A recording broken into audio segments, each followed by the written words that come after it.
Un saludo a nuestra comunidad y bienvenidos a este nuevo capítulo de InfoGemra.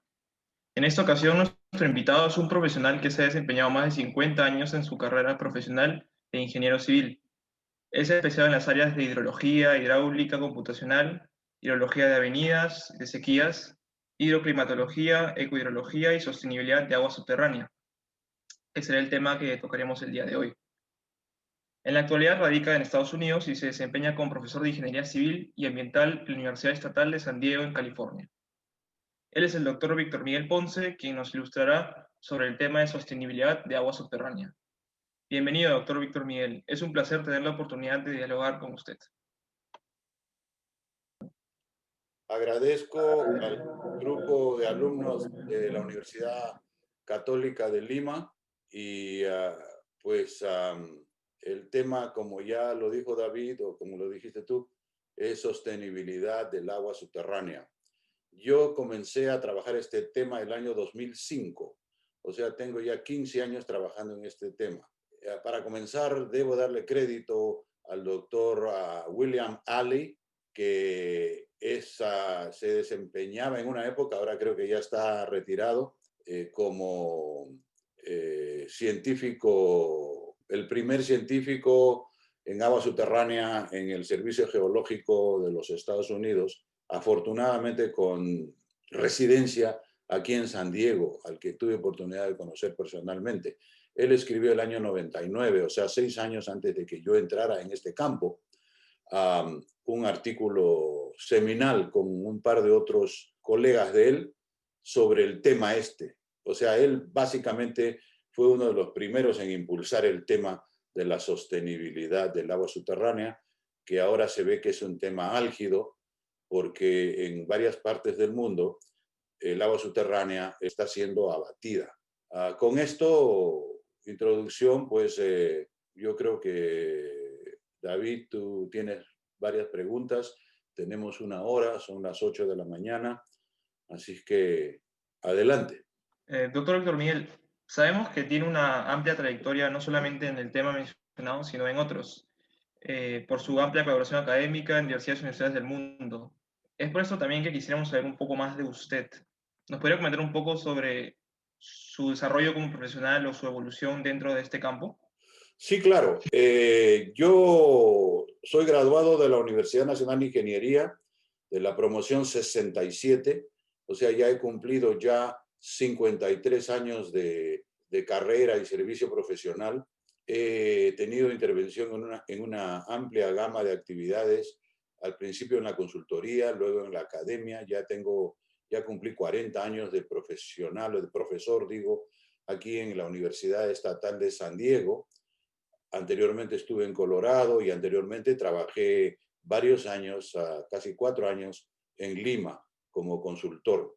Yo soy formado en ingeniería hidráulica, pero la ingeniería hidráulica devinió ya hace 20, 30 años en ingeniería de agua, ingeniería hidrológica, ingeniería de recursos hídricos, y entonces hemos tenido que diversificar la práctica. Y entonces ahora yo me considero un ingeniero de agua. Es un término nuevo, pero que representa mejor el trabajo que hacemos. Tenemos una tendencia a ser interdisciplinarios, aunque tiene un costo eso, porque como dice muy bien el refrán, quien mucho abarca, poco aprieta. A nosotros tratamos de abarcar mucho y también apretar a la vez, pero obviamente llega a un límite, porque el cerebro, ustedes saben, tiene un peso, por decir, en gramos, y nadie puede conocer todo.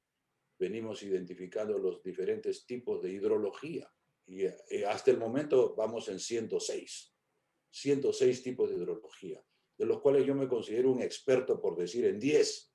Los otros 90 no los manejo.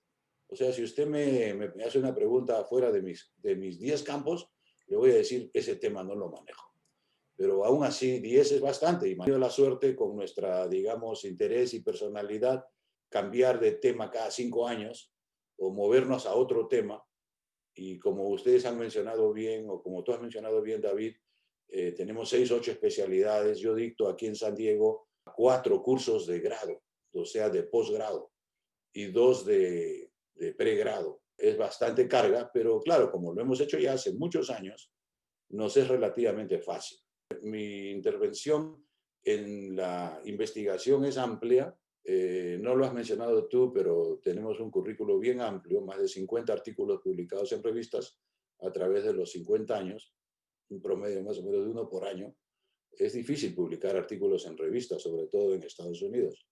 Y aparte de eso, tenemos la gran actividad en los últimos 20 años en línea, que comenzamos el año 99, en realidad son 21 años, y con mucho tesón hemos aumentado o incrementado el contenido y eventualmente llegamos a las calculadoras en línea y hace ya 10 años, 11 años, para ser más precisos, estamos en lo que se llama los videos, utilizando la gran herramienta o el gran espacio que es el YouTube.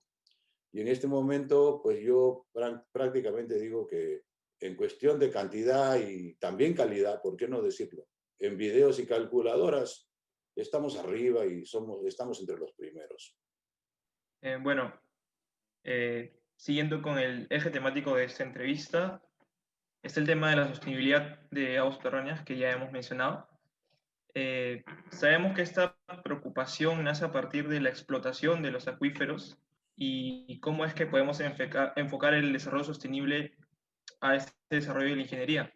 Pero, ¿qué impactos ambientales y sociales cree usted que genera el uso excesivo o no sostenible del agua subterránea? Bueno, eso es una pregunta bien amplia y quiero comenzar por decir lo siguiente. La sociedad primero utilizó el agua superficial, la que estaba cerca y la que estaba más fácil por usar. A partir ya hace más aproximadamente 100 años, ¿por qué no decirlo 110, 120 años? Cuando se desarrollaron las bombas, se pudo hacer en gran escala la explotación del agua subterránea. Antes de eso se hacía manualmente con las llamadas norias, que ustedes conocen, eran unos pozos de a unos 2-3 metros de diámetro, cilíndricos, que llegaban hasta el agua subterránea.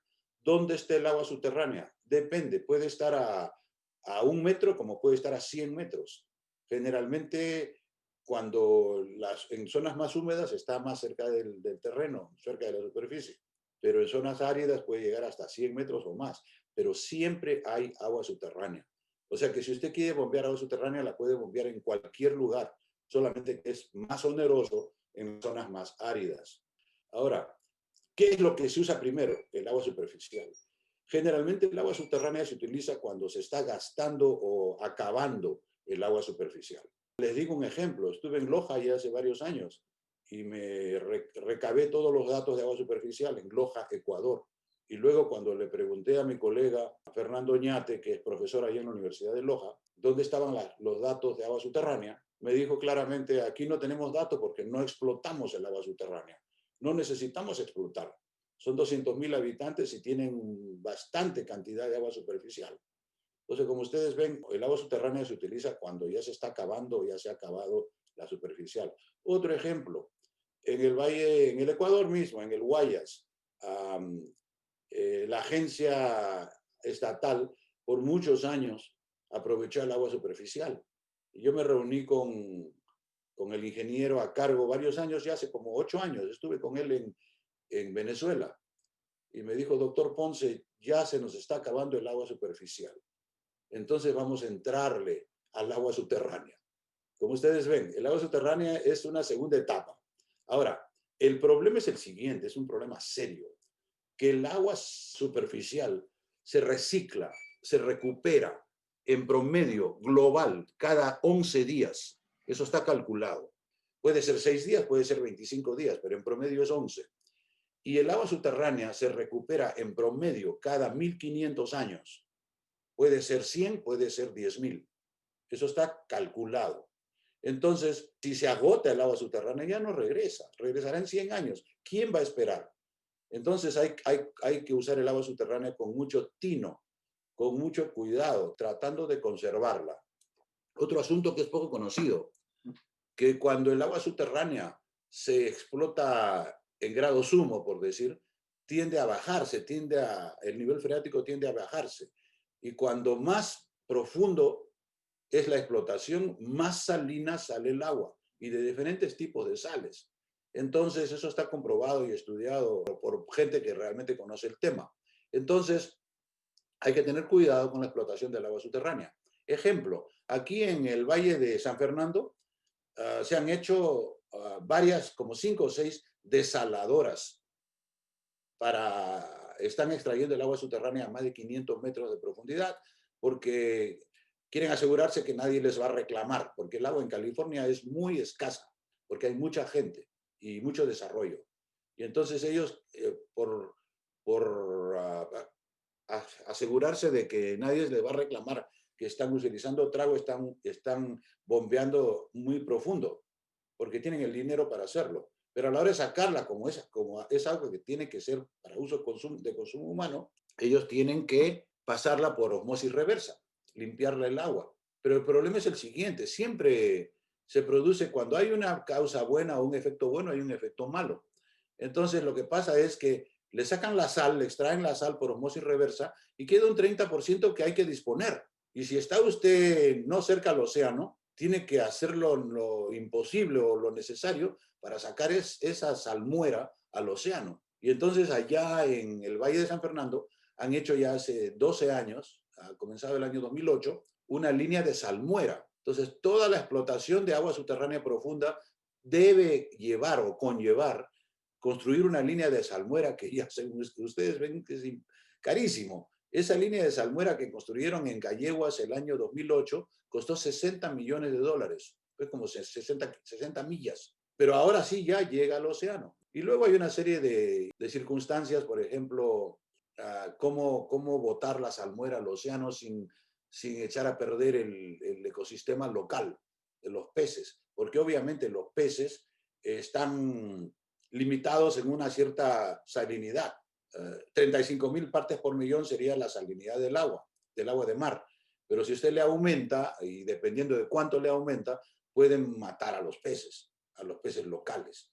Entonces, eso es un efecto. Pero hay varios, como 5 o 6 otros efectos directos de la explotación del agua subterránea. Y solo menciono 2 o 3, digamos, para comenzar la conversación, ¿no? Tenemos, por ejemplo, el costo. Cuanto más profunda la explotación, más costosa es, porque el agua pesa, hay que levantarla. Segundo, la subsidencia. Cuando se bombea agua subterránea de ciertos suelos, puede descender el nivel del terreno, como ha pasado en el caso de la Ciudad de México, que está construida sobre unas arcillas bastante plásticas, digamos, ¿no? Por decirlo. Luego, si usted explota el agua subterránea cerca al océano, cerca a la playa, es posible, dependiendo de la gradiente que se le impone a la napa freática, que el agua de mar se regrese. Y entonces está usted bombeando agua salina, porque está mezclada con el agua que viene del mar. Conviene mencionar que el agua fresca normalmente tiene 200 a 300 partes por millón y el agua de mar tiene 35.000. O sea, aproximadamente 10, como 30, 50 veces más sal. Y entonces eso es el problema que tenemos. Tenemos varios efectos. Otro efecto, digamos ya al final, el social. Si usted bombea mucha agua subterránea y la abate a un nivel muy bajo en el cual ya no se puede bombear, pues se acabó, se van todos, se van a otro valle y el valle se queda desierto y se queda empobrecido. Eso es lo que ha pasado en varias partes del mundo y está pasando. Desafortunadamente, aquí termino en esta pregunta, el consumo de agua las sociedades consumen mucha agua o bastante agua y siempre se van detrás del agua subterránea. Y recién en los últimos 20 años, con el trabajo de Ali, que ya mencioné, se está reconociendo que hay un problema de sostenibilidad. Bueno, doctor, ha mencionado varias causas y varias consecuencias muy importantes, ¿no? Que vamos a ir desarrollando conforme vaya avanzando la entrevista. Hablando acerca del agua subterránea como ciencia o como experiencia, ¿en qué radica la importancia de modelarlo más como un flujo y no tomarlo en cuenta como un volumen? Claro, ¿qué cosa es el agua subterránea? Es agua. Pero en hidráulica hay 2 condiciones. Una es el flujo y otra es el volumen. El volumen se expresa en metros cúbicos y el flujo en metros cúbicos por segundo. El flujo está moviéndose con una gradiente Para que haya movimiento tiene que haber gradiente, es un problema, un principio fundamental de la hidráulica. Si no hay gradiente, entonces el flujo se pone estático y entonces se puede decir que hay un volumen, por ejemplo, un volumen en un lago, pero el agua subterránea, yo diría 99.9% se está moviendo y se está moviendo con una gradiente determinada hacia el mar más cercano. O sea que en todo, por ejemplo, vamos a decir los Estados Unidos, cualquier país, cualquier situación geográfica, en el centro del continente, las aguas se parten, unas se van para el Pacífico y otras para el Atlántico, pero todas están en constante movimiento. O sea que no se puede decir, este es mi agua porque es mi volumen, porque yo vivo encima de esa agua, porque esa agua está en movimiento de izquierda para derecha o de derecha para izquierda. Puede ser que ya haya sido comprometida aguas abajo. Y entonces eso, el grado de compromiso depende del desarrollo de la sociedad. En los Estados Unidos, toda el agua superficial ya ha sido comprometida. El agua que no está comprometida es el agua subterránea y recién se está elaborando la legislación para poder regularla. Recién. Les menciono un dato. El estado de California está liderando la regulación del agua subterránea a nivel de Estados Unidos y se han dado 30 años para implementar la regulación. ¿Y por qué tanto? Porque es difícil. Para comenzar, el agua está oculta. Se puede hacer estudios, pero de todas maneras no es como el agua superficial que está allí a vista. Entonces, viene el caso de que hay que estudiar bien el agua subterránea. Ahora, les menciono, por ejemplo, la cita de Theis, muy famoso en la hidrogeología, Theis, el año 1940. Él escribió un artículo también seminal, el primer artículo que se hizo sobre agua subterránea, ingeniero civil él, y él dijo en esa época que toda el agua subterránea estaba en movimiento. Y entonces, si el agua subterránea está en movimiento, generalmente el 98% del agua subterránea, de lo que llega al agua subterránea, de la recarga, sale eventualmente horizontalmente. Entonces se conoce que cuando la precipitación infiltra y llega al agua subterránea, en ese momento le hace un cambio a 90 grados, hacia la derecha o hacia la izquierda, porque sigue los estratos, pues los estratos tienen más permeabilidad en el sentido, digamos, lateral. Y entonces esa agua subterránea eventualmente llega a lo que se llama el flujo de base. Se conoce en el campo, bueno, en el campo es interesante eso, porque hay dos campos. Hay un campo de agua superficial, los hidrólogos de agua superficial, y los hidrólogos de agua subterránea. Y hasta hace 20, 30 años no se hablaban. Parecía que era una compartamentalización, ¿cómo se dice eso? Estaba compartido, o sea, compartimentos, como se dice en inglés, compartments, ¿ok? Y pues no había conexión, pero no es la verdad. La verdad es que toda agua superficial eventualmente puede convertirse en agua subterránea y viceversa, y a veces varias veces. Entonces hay conectividad. No se puede decir esta agua subterránea es tuya y esta agua superficial es mía. Siempre hay movimiento. Entonces se presentan problemas de políticos, legales, para determinar eso. Y por eso es que el Estado de California no puede decidir rápidamente qué van a hacer. Usted menciona en sus papers un cambio de paradigma en el análisis del agua subterránea. Antes se hablaba de un rendimiento seguro y con el surgimiento del desarrollo sostenible en los 80, ahora se habla de un rendimiento sostenible. ¿Cómo es que este último concepto ayuda a plantear una mejor solución a la explotación de estos acuíferos? Bueno, desde el principio de la explotación del agua subterránea a partir de 1910, obviamente la pregunta es, ¿estamos bombeando? ¿Cuánto podemos bombear? Hay un artículo muy claro de Lee, Lee, del año 1915, en el cual él introduce, tal vez por primera vez, este concepto de safe yield, o sea, rendimiento seguro en inglés. Bueno, él dice, anterior a Thais, a propósito, pero él dice, no se puede bombear todo el agua subterránea.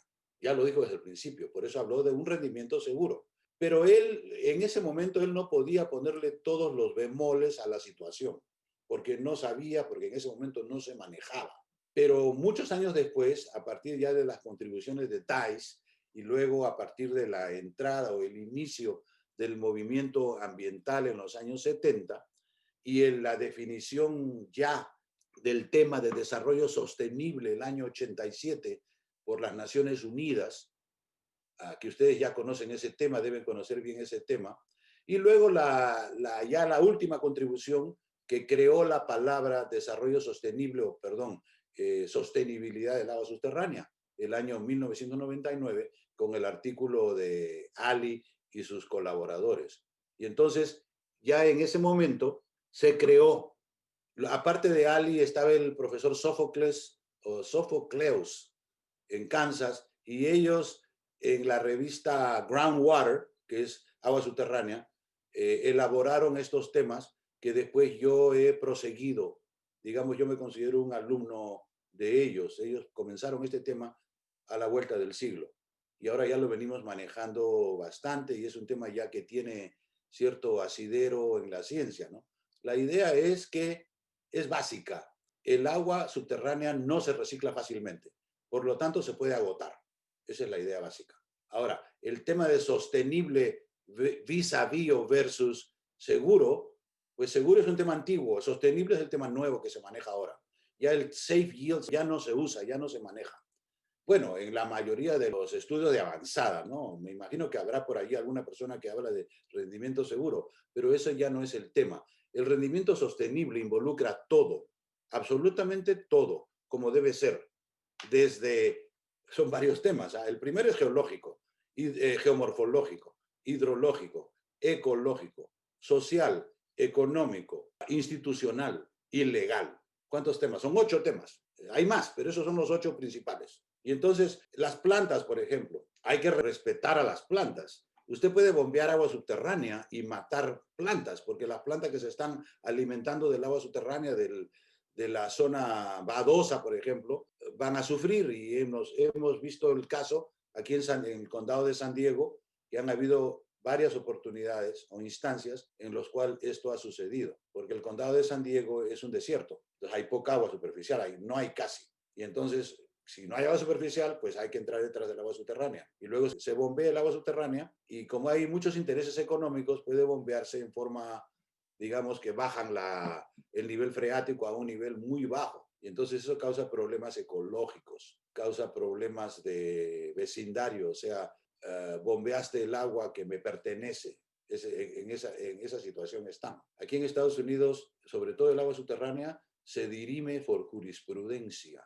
¿Qué quiere decir eso? Que como no hay ley, como no hay legislación todavía, si yo tengo una propiedad y usted tiene una propiedad vecina y usted está bombeando el agua y yo pienso o estimo que se está tomando mi agua, la que yo bombeaba antes, entonces yo puedo meterle juicio, hacerle un juicio y ese juicio se dirime eventualmente en los juzgados. Y le pongo un caso, por ejemplo, que con esto voy a terminar esta parte, que aquí en San Diego hubo un caso que varias personas bombeaban agua superficialmente y llegó un gran usuario, por decir, creo que era un campo de golf, y comenzó a bombear. Un campo de golf necesita mucha agua, comenzó a bombear mucha agua y le secó los pozos. Y entonces hubo un juicio, por decir, de 20 usuarios, 20 vecinos contra la cancha de golf o el grande, digamos, el que estaba bombeando gran agua. Y al final se dirimió el juicio y el juez hizo como Salomón, dijo, vamos a determinar una altura mínima, y dijo, este señor, el grande, digamos, el campo de golf, puede bombear cuánta agua quiera, pero no puede bajar el nivel de este nivel. Y creo que él, no me acuerdo en este momento, porque esto ya pasó hace 20 años, él dijo 3 pies menos del mínimo que ha sido registrado. Tomando en cuenta la opinión de los expertos, ese era el mínimo minimorum, por decir. O sea que lo pararon, pues. Y esa situación, a propósito, ha pasado en otras oportunidades, que no viene al caso mencionar. Siempre hay varios pequeñitos y un grande. Y viene el grande y comienza a bombear y seca todos los pozos en el vecindario. Ese es el estilo. Y luego hay un juicio. Eso ha pasado ya en mi práctica por lo menos 4 o 5 veces. Y bueno, relacionado al tema que estaba hablando acerca de la utilización del agua subterránea, usted define el agua subterránea de importancia económica. Vienen a la cabeza variables como la salinidad que mencionó antes o la calidad de esta que tiene para el consumo, relacionado también a la salinidad. Pero hay otras variables que uno toma en cuenta a la hora de definir el concepto de agua subterránea de importancia económica. El gran científico ruso Shevotarev, que escribió un artículo en el año 55 sobre esto, él dijo que dentro de los 10 kilómetros de la superficie había suficiente fractura como para que hubiera agua subterránea, porque el agua subterránea se acumula de la lluvia y se mete por las fracturas. Entonces, él dijo claramente, son hasta 10 kilómetros. Más de 10 kilómetros ya no hay fracturas, ya no hay agua ya, y además es muy profundo. Entonces, teóricamente se podría bombear, de acuerdo a Chebotarev, el agua de 10 kilómetros. Pero ustedes saben muy bien que como el agua es pesada, es costoso, hay que jalarla. Cuanto más profunda es el agua, más cuesta bombearla, extraerla. Y entonces, ese es un problema que se presenta. Digamos que esa es la idea. La parte económica, me dices tú, ¿no? Entonces, los que bombean agua tienen que estar muy conscientes de que hay un costo asociado con el agua. Entonces, es económicamente factible o no factible bombear agua subterránea. Aparte de eso está la salinidad. Shevotarev también clasificó los niveles de salinidad y él dijo, hay 3 niveles. Los bicarbonatos están encima, luego los sulfatos y luego los cloruros que están más profundos. ¿Por qué hay esa estratificación? Porque la solubilidad de esos 3 elementos es diferente. La más soluble es cloruros, quedan más tiempo bajo el terreno y entonces se profundizan más, digamos, porque el tiempo y o espacio, el tiempo es igual a espacio, cuanto más profundo, más tiempo, eso está claro. Y entonces, si usted comienza a sacar agua de más de 500 a 1000 metros, ya la saca salina. Y entonces hay que ver si esa agua se podría utilizar potable. Ya les mencioné el caso de que en California, en el norte, aquí en el Valle de San Fernando, hay que desalinizar el agua, dependiendo del uso. Si el agua va a ser utilizada para irrigación o para potable, uso potable, hay que desalinizarla. Eso es otro costo. La desalinización es carísima porque el método de osmosis reversa es a alta presión y es realmente caro. En el Perú, creo yo, se está haciendo una planta desaladora en el sur, pero eso es por la minería. La minería obviamente debe tener dinero para proveerse de agua, ¿no? Hay una relación directa entre la explotación del agua y su profundidad y el costo asociado. Usted mencionó la profundidad como una variable primordial. ¿En qué variables inciden aparte de esta o cómo puede desarrollar más esta variable en el costo por metro cúbico de agua subterránea? Usted dijo que cuesta, que el problema principal es la extracción o, bueno, el levantamiento del agua desde un nivel inferior debido a la cabeza de energía y lo que cuesta extraerla. Aparte de la profundidad, o la profundidad es la variable más importante a tomar en cuenta en el metro cúbico. Sí, obviamente, pero también la salinidad. No quiere usted extraer agua salada. Además, hay otra cosa. Dependiendo de la geomorfología, las aguas pueden ser más o menos saladas. Eso habría que estudiarlo localmente. En las ciencias de la Tierra existen dos ciencias fundamentales, que es la geología y la geomorfología. La geología son las rocas y la geomorfología es la forma del terreno. Y entonces la forma del terreno influye en cómo fluyen las aguas subsuperficiales, las superficiales y las subsuperficiales. Y depende cómo fluyen, con la lentitud o la rapidez que fluyan, pueden ser más o menos salinas.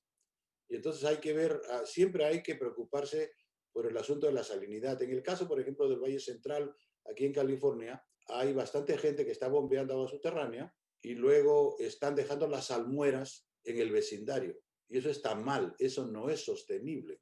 En mi opinión, eso debería legislarse en contra, o sea, no debería permitirse eso, porque están malogrando el ecosistema de la superficie, están haciendo islas saladas. Y eso está pasando en varias partes de California. El Valle Central de California es una riqueza nata, obsequiada por la naturaleza de California. Es un valle inmenso, ustedes lo deben conocer un poco de la geografía. Es un valle prácticamente un valle oblongo, o sea, alargado, que tiene aproximadamente unos 1.500 kilómetros, ¿ok? Y un ancho de unos 100, 200, no exactamente, no sé el número. Actualmente los estudios de la Universidad de Davis han demostrado que se está agotando el agua a una cantidad de 3 centímetros por año. 3 centímetros por año. ¿Eso es poco o es mucho? Considerando que es un gran volumen, porque es una gran área, es bastante, es bastante. El desarrollo del agua subterránea es un tema muy interesante desde el punto de vista político. Por ejemplo, el caso de Ojos Negros. En el año 70, el Valle de Ojos Negros, en Baja California, tenía humedales en la superficie. Eran tan grandes los humedales que habían compañías, empresas que hacían turismo en unos botes, por decir, como una laguna. Entonces la gente venía y se paseaba en los botes y pagaba una cantidad, etcétera. A partir del año 70 se comenzó a bombear. Y hoy por hoy, el año 2020, la última vez que he recibido datos está como a menos 50 metros. Y entonces, cuando yo lo medí el año 2002, estaba a 45 metros. Luego ya desaparecieron varios usuarios porque no podían bombearlo y ahí ha quedado. El valle ahora está en decaimiento porque ya se secó el agua. Entonces, la pregunta es esta. Esa agua estaba a la superficie hace 50 años. Ahora está a 50 metros. ¿Había que bombearla o no? Esa es una buena pregunta, porque si no se bombeaba, se mantenía el humedal, todo el mundo estaba feliz, había estaba bonito el valle, había agua, porque el agua venía de abajo, había vegetación, ahora ya el valle es un desierto, está seco, porque el agua subterránea la bajaron 50 metros en 50 años. Entonces esa pregunta no se ha resuelto todavía. El agua subterránea es como una mina. Entonces, si usted la saca, se acaba. La mina de oro, si usted la saca, se acaba. En esa zona de Valle de Ojos Negros había una mina de oro. En el año 1870 se descubrió una mina de oro y corrieron los mexicanos que podían correr y los americanos también que podían correr porque está cerca, está aquí a 150 kilómetros. Porque el oro es oro, llama la atención, sobre todo en esa época, 1870. Y en 5 años, de 3 a 5 años, se acabaron todo el oro. Había poco, unas vetas muy, muy raras. Y entonces después el problema es, ¿y ahora qué hace la gente? Se regresa a donde llegaban. Y según yo no estuve allí, pero obviamente algunos se regresarían y otros decidieron quedarse. Y luego se desarrolló en esa forma, primero el pastoralismo y luego la irrigación y luego se explotó el agua subterránea y ahora están en desastre. Es una sucesión de desarrollos de diferente tipo, minería, luego pastoralismo, luego agricultura y ahora ya decaimiento social y económico. Explotación obviamente no sostenible. La explotación del oro no es sostenible. Usted saca todo el oro, se va y se acabó. La explotación del agua subterránea es intermedia. Puede recuperarse, pero demora mucho tiempo. Nadie va a esperar 1000 años, 1500 años. El mismo caso, por ejemplo, y no estamos hablando del agua subterránea, pero viene relacionado, es la explotación de arenas en el Valle de Ojos Negros. Hace varios años se hizo un estudio sobre eso, en el que yo participé personalmente. ¿Cuánta arena llega cada 50 años? Esa arena hay que explotarla. Y luego parar. Ya no se puede explotar más arena porque no hay. Entonces hicimos ese cálculo. Eso se llama tránsito de sedimentos, porque siempre bajan los sedimentos. Y continuando con el consumo, ha mencionado algunas poblaciones como California o el mismo Valle de Ojos Negros. Hablando de Lima, considerando que podría haber una posible intrusión salina, aunque usted me ha mencionado que el nivel de Lima es un poco sobre el nivel del mar, considerando que hay baja precipitación y que el consumo actual de agua de la matriz potable de Lima es más o menos el 40%, la extracción de agua subterránea es un reto que tiene la ciudad de Lima a futuro para poder afrontar este consumo que va creciendo y creciendo con la población. Es interesante referirnos a la historia en este caso. ¿Por qué está Lima allí?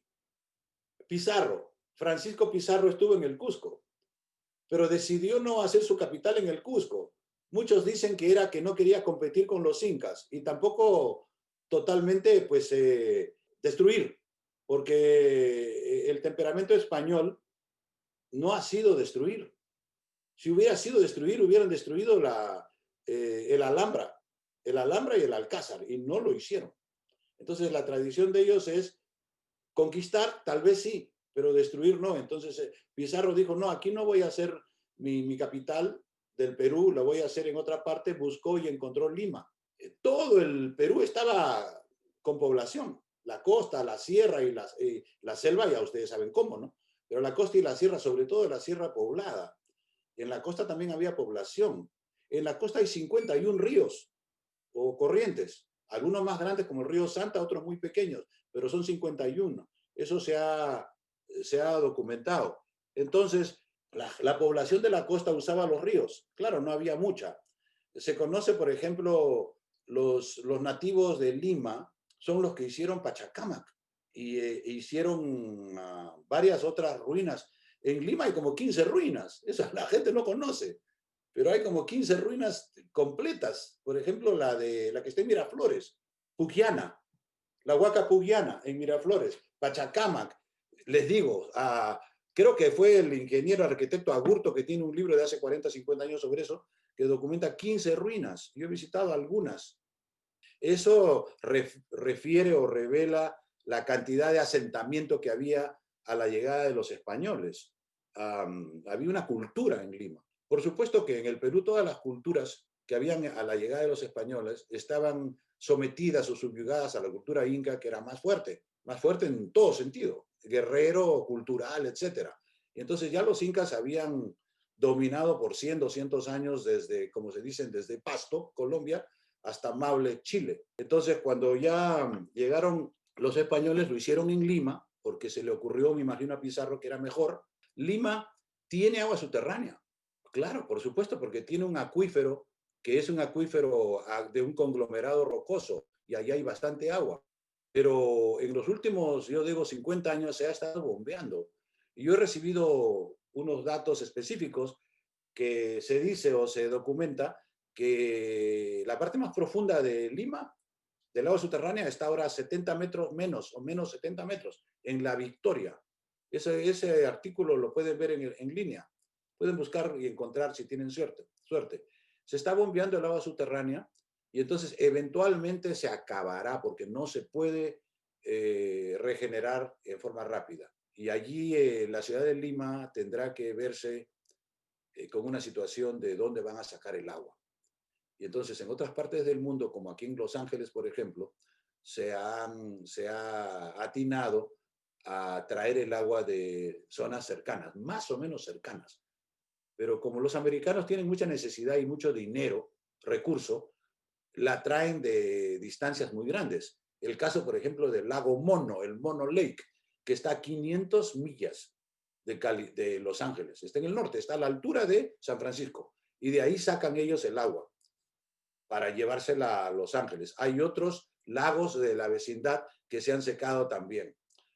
Entonces hay siempre un problema del agua y de dónde van a salir.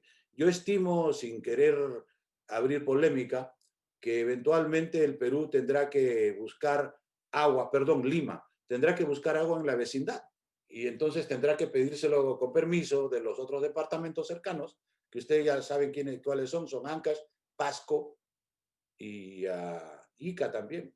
Pero Ica en la costa tiene poca agua, los iqueños están sufriendo con agua, pero en las sierras sí hay agua.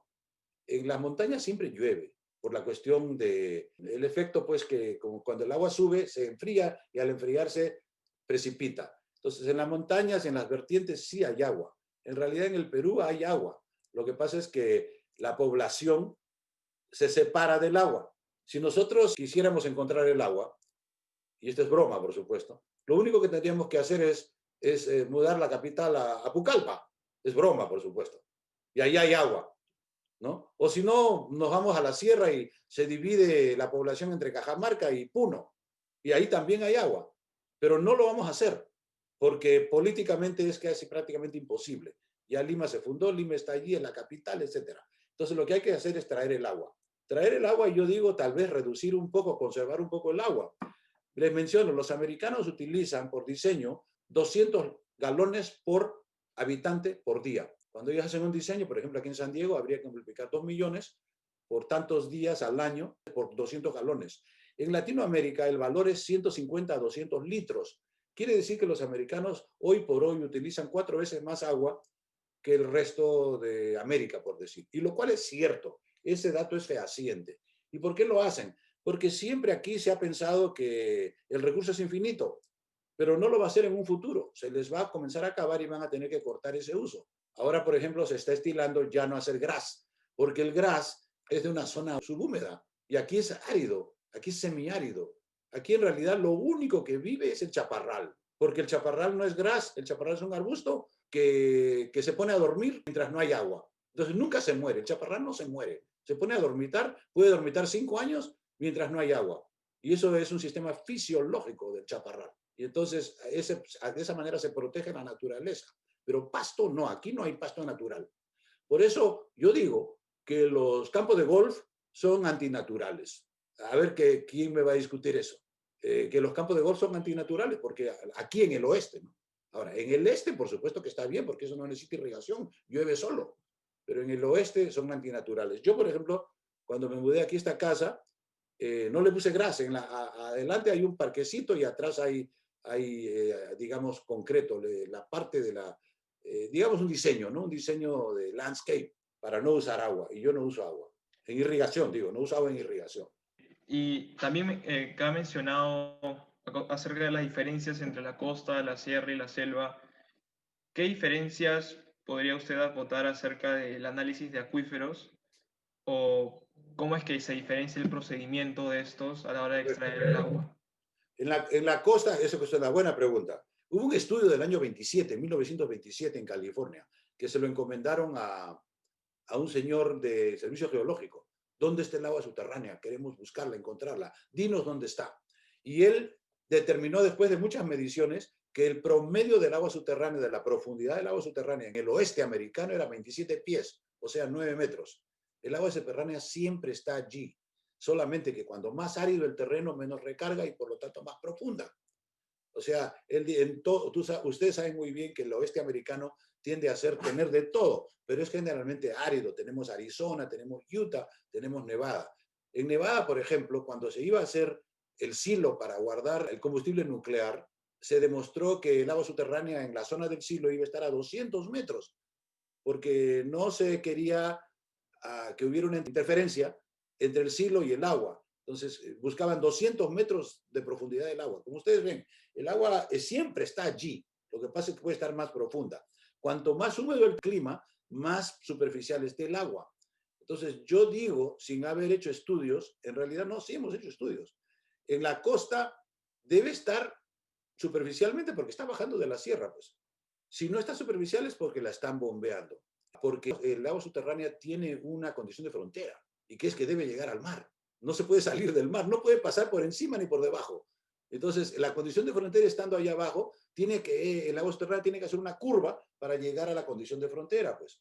Y entonces, conforme se acerca más usted a la costa, más superficial debe estar el agua subterránea. Y eso está demostrado. En la sierra hay mucha agua porque llueve mucho en la sierra. Yo tuve un ejemplo hace poco, un ejemplo claro de esto. Estuve en Cajamarca y estuvimos en un sitio, no me acuerdo el nombre en este momento, paramos a comer, a almorzar, porque ya teníamos hambre. Y entonces yo, curioso, entré al campo y me encontré con un muchacho de 8 o 10 años, tendría 10 años. Ya estaba trabajando el campo ese muchacho, como es de estilo que se hace por allá, ¿no? Era, digamos, familia. Y entonces yo le pregunté, porque estaba yo ahí con un equipo del Banco Mundial para ver la parte del agua. Entonces, por curiosidad y a ver qué me respondía, le pregunté al muchacho, ¿cómo hacen para sacar el agua? ¿De dónde sacan el agua? Porque había dos respuestas. O esperaban que lloviera o irrigaban. Esperaba que él me dijera, señor, esperamos que llueva. O señor, estamos irrigando, aquí está el canal. Y no, me sorprendió completamente lo que me dijo. Completamente. Me miró como que no sabía yo lo que estaba hablando y me dijo, mire señor, aquí en este cerro hacemos un canalito de unos 30 centímetros y ahí comienza a llorar el agua y la conducimos. ¡Qué tremenda respuesta! Hacemos un canalito y comienza a llorar el agua y la conducimos. O sea que el agua subterránea estaba completamente casi superficial, casi en la superficie. En contraposición de eso, en la selva, no se necesita explotar el agua subterránea porque el agua superficial está además sobremanera por todos lados. Pero además en la selva el agua subterránea está tan superficial, debe haber allí mucha arcilla. Bueno, en fin, ya la parte ecológica habría que estudiarla con detalle y yo no la sé. Lo que sí sabemos es que en la selva hay mucha vegetación y hay suelos muy poco profundos. Entonces es un ecosistema especial, que es totalmente diferente, que ustedes lo saben muy bien, de la sierra o de la costa. Esa ventaja o digamos esa bondad tenemos en el Perú, que tenemos la costa que es árido, donde se asienta la población, donde teóricamente no llueve mucho, porque la lluvia es fastidiosa, la sierra donde es un poco fastidiosa la lluvia, pero la gente se acostumbra y hay mucho nutriente en la sierra y muy buen nutriente, que hace muy buena gente. Por eso es que los incas eran poderosos. Y luego en la selva, donde es al revés, en la selva hay muchísima agua, se pasó de la cantidad de agua y hay poco nutriente. Y no quiero insultar a nadie, pero poco nutriente significa gente que no es poderosa, que no tiene, que le falta o determinación o inteligencia o esto o lo otro. Y entonces por eso tenemos esa situación que el llamado desarrollo no existe en la selva peruana. Si escuchamos por primera vez este tratamiento, pues que así sea. Tenemos artículos sobre eso. Hemos creado la idea de los 800 milímetros. Los 800 milímetros es el centro del espectro climático de precipitación. ¿Qué quiere decir eso? Que es en ese punto donde se conjuntan los óptimos de agua y de nutrientes. Y no se puede construir la biosfera sin agua y nutrientes. Nosotros somos 98% agua y 2% nutrientes. Y a la hora que nos morimos, si vamos a la incineración, el agua se evapora y los nutrientes quedan. Los nutrientes es la llamada ceniza. Entonces, los nutrientes son importantísimos y diversos. Cuando más diversidad de nutrientes, mejor es el ecosistema. Y nosotros estamos en el ecosistema. Somos fauna, parte del ecosistema. Y bueno, continuando con lo que ha mencionado con los tipos de suelos, también, ¿qué diferencia se encuentra entre el análisis de un acuífero no confinado y un acuífero confinado? Dado que el confinado tiene una capa permeable que no permite que el nivel freático suba y que tenga un límite superior. Son dos mecanismos totalmente diferentes, lo cual quiere decir que el análisis hidrogeológico también es diferente. Pues. Lo que sí le puedo decir, por ejemplo, es que hay subsidencia. Y la subsidencia del terreno es cuando se saca el agua. Y si usted la saca de un terreno arcilloso o limoso, pues hay subsidencia. Pero si la extracción del agua es de un terreno arenoso o gravoso, no hay subsidencia. El caso claro de México, la Ciudad de México se está hundiendo, continúa hundiéndose. Hace 50 años se vio que el hundimiento estaba relacionado con la extracción de agua subterránea y pararon en la extracción y el hundimiento se recuperó bastante. Según tengo entendido, el hundimiento continúa hoy por hoy, pero es mucho menos de lo que era antes cuando se bombeaba el agua subterránea. Entonces, respondiendo a la pregunta, creo que son dos cosas diferentes que tienen efectos diferentes. El agua de los acuíferos confinados está más profunda y puede causar diferentes problemas que los que causa la explotación del agua superficial.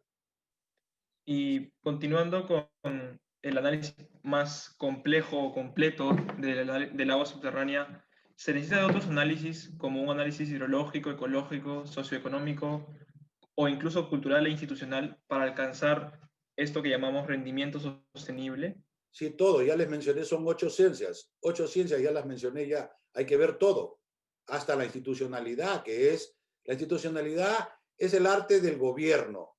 El gobierno opera mediante instituciones. Si el gobierno no tiene buenas instituciones, no opera bien. Es por eso que algunos países se desarrollan mejor que otros en la sociedad actual, contemporánea que vivimos, ¿no? El asunto, hay que preguntarse, y esto no es el tema, pero viene al caso, que la sostenibilidad está ligada con el desarrollo. Entonces, el desarrollo debe ser sostenible, debe tender a ser sostenible, porque hoy por hoy el desarrollo que tenemos no tiende o está todavía incipiente en tender a ser sostenible. Tenemos que llegar eventualmente, ojalá en 1 o 2 generaciones más, a un desarrollo sostenible, pero todavía no estamos allí. No estamos allí con el agua subterránea y no estamos allí con el resto del desarrollo. Ustedes saben muy bien que el año 87 se creó la idea del desarrollo sostenible. Lamentablemente esta idea de desarrollo sostenible no es abrazada, o sea, no es aceptada por algunos segmentos de la sociedad. No quiero decir qué porcentaje, depende de la cultura y del país. Hay países en los que se acepta más y otros en los que se acepta menos. Pero luego vendrán las nuevas generaciones, estarán más versadas en estos temas de sostenibilidad y serán ellos los que impulsarán el desarrollo sostenible a través de la sociedad. Pero digo que es desde la geología, podría decirse inclusive más allá de la geología, es desde el vulcanismo, que es el principio de la geología, hasta la institucionalidad y la ley. Las leyes, porque las leyes, el Estado son las leyes que hace. Las leyes al final, digamos, ¿no? Repito, vulcanismo, geología, geomorfología, hidrología, ecología, economía, sociología, porque la sociología es fundamental en la sociedad. Luego la institucionalidad y por último las leyes. Las leyes y la política.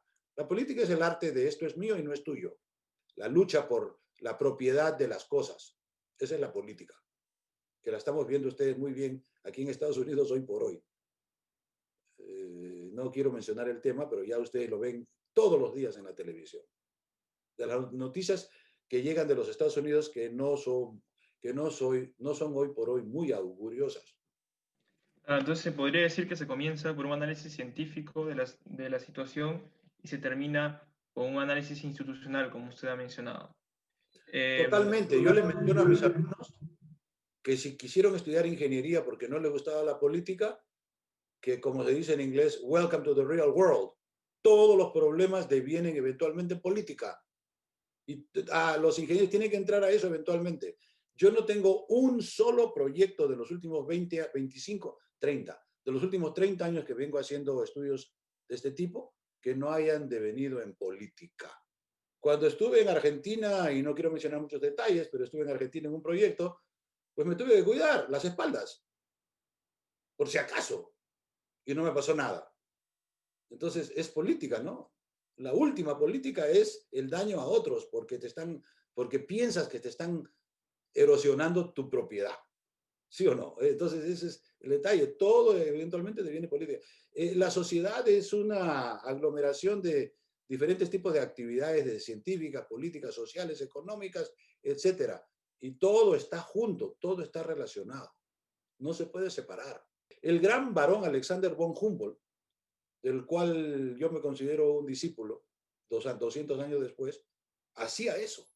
Él escribió su gran narrativa personal del viaje a las zonas equinocciales, que es una enciclopedia de 7 volúmenes, en los cuales él habló de todo, desde el vulcanismo hasta la política. Sería bueno regresar a leerlo. Y yo lo he leído 2 veces. Esa enciclopedia me demoró 2 años. Leerlo 2 veces. Y claro, hay que leerlo, como se dice, con un grano de sal, porque yo estimo que la tercera parte de lo que él dijo está errado. Pero ¿cómo es eso?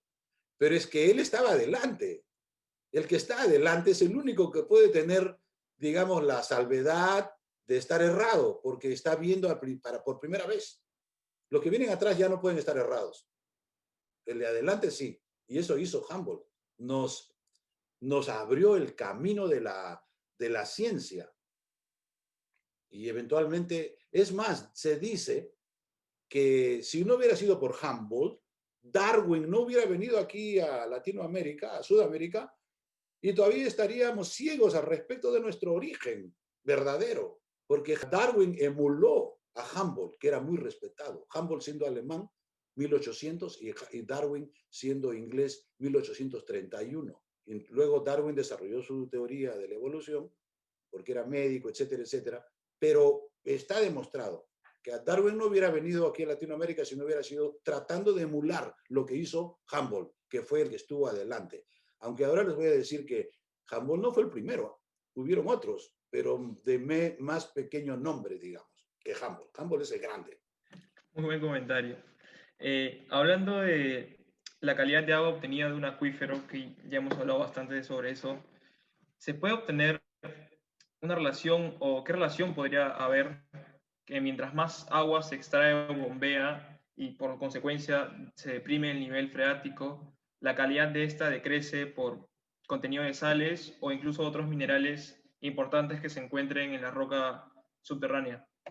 Las sales están disueltas y las sales se disuelven porque las sales son todas muy solubles, en los cuales la sal de cloruro es la más soluble de todas. Examinen ustedes la solubilidad de las sales, el cloruro de sodio es el más soluble. Es por eso que el cloruro de sodio permea o abunda en el océano. 85% del océano, de los sólidos del océano es cloruro de sodio y el otro 15% son las otras sales.